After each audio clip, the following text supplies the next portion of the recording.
Okay, significant test for a population mean or mean difference.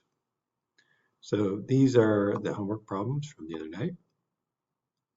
So the conditions are exactly the same as intervals. You've got random sample. If it's an experiment, it'd be random assignment, less than 10%.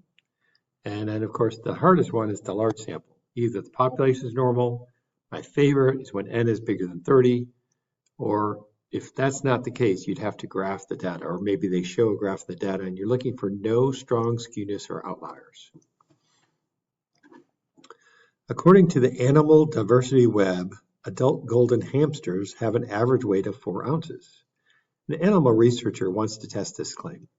Researchers selected and weighs a random sample of 30 golden hamsters.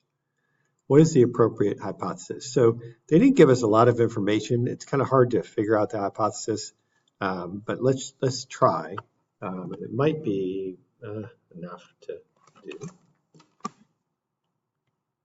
Okay, so the null would be mu.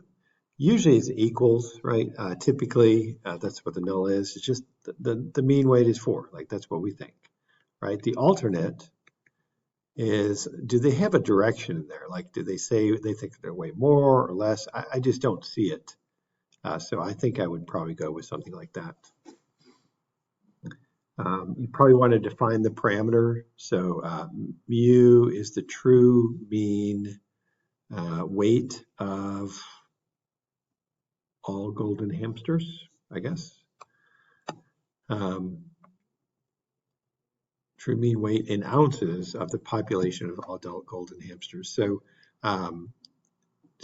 it's good to mention units. I sometimes forget to do that, and it's really good. It's sometimes required for context, or it fulfills the context, which is really nice for the rubrics that grade you.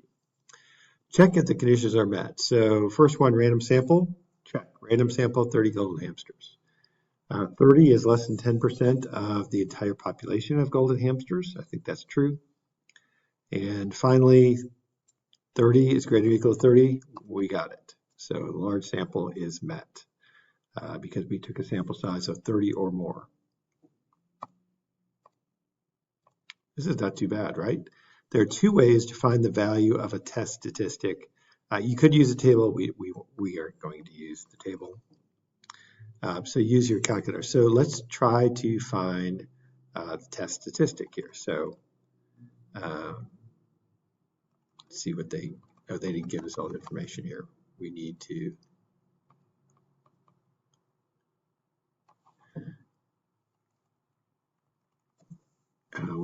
find where is all the information there. So let's see. Let me see if I have it here. I think I do. So I think I gave out a sheet with this information.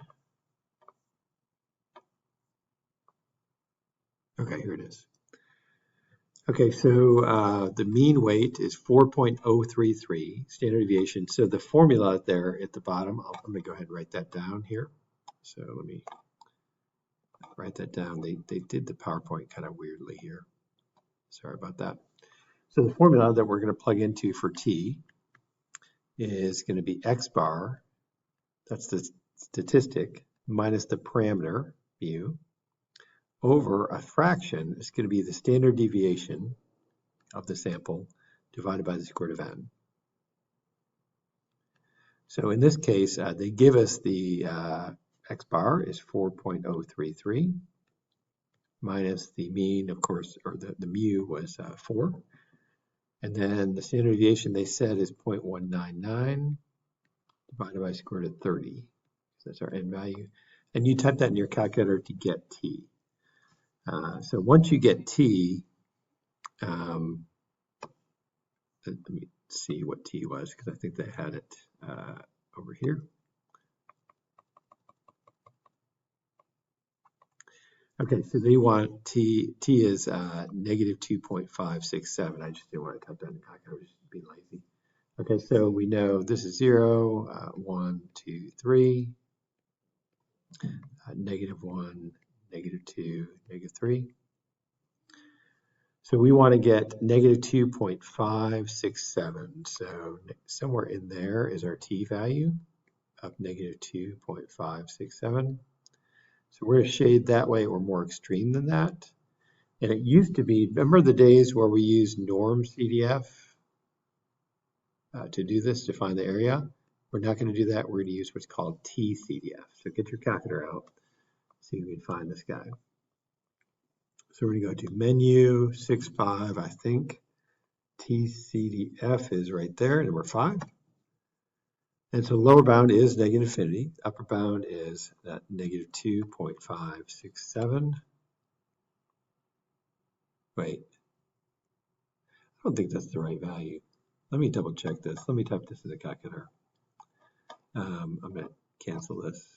So let's type this fraction in. I just feel like, are they doing a different problem here? What's going on? 4.033 minus 4 over another fraction, control divide, 0.199 divided by square root of 30. Oh, totally different. Okay, so for this one,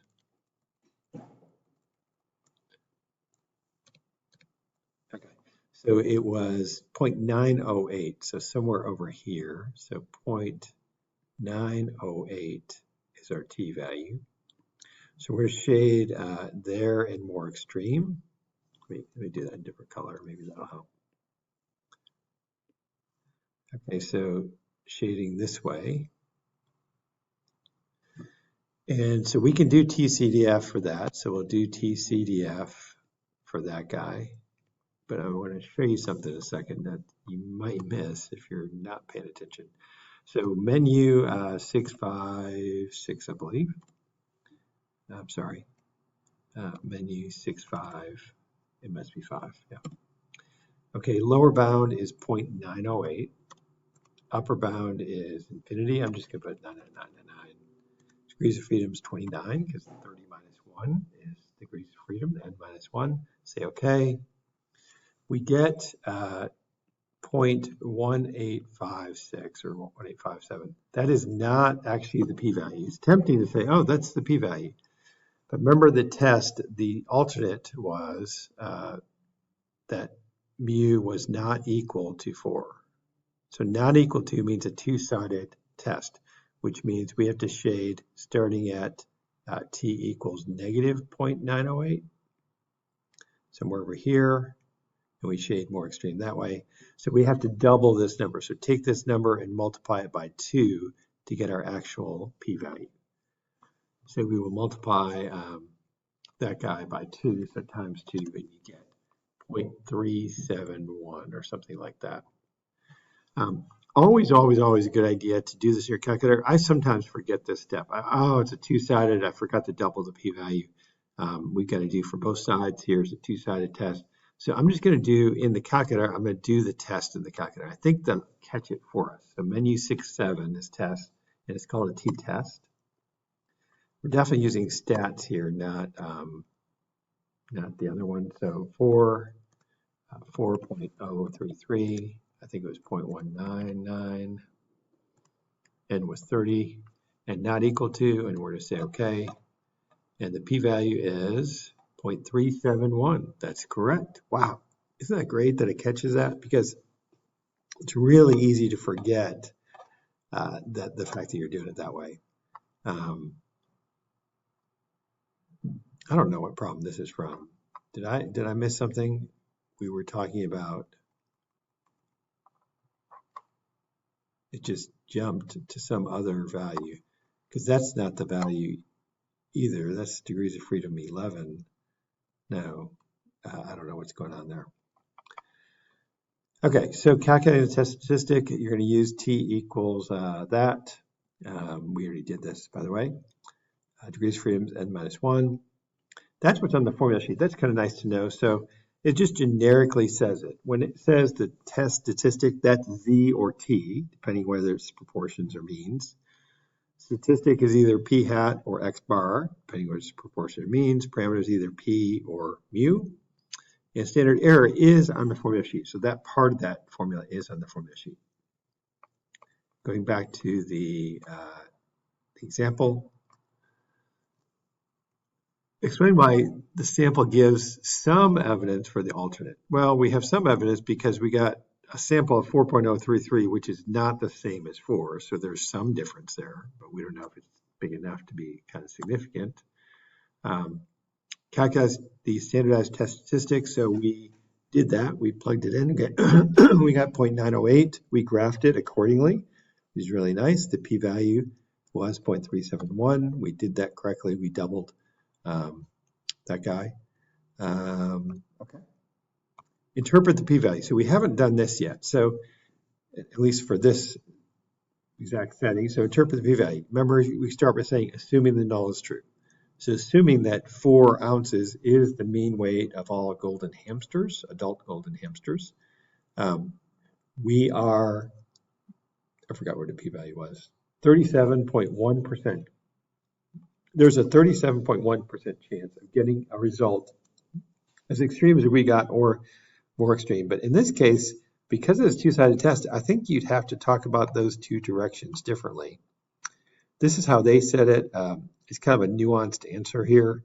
There's about a 30, after they assume the null is true, there's about a 37.1% chance or probability of getting a sample mean of bigger than 4.033 or smaller than 0.3967 by chance alone. So they actually figured out where those values were.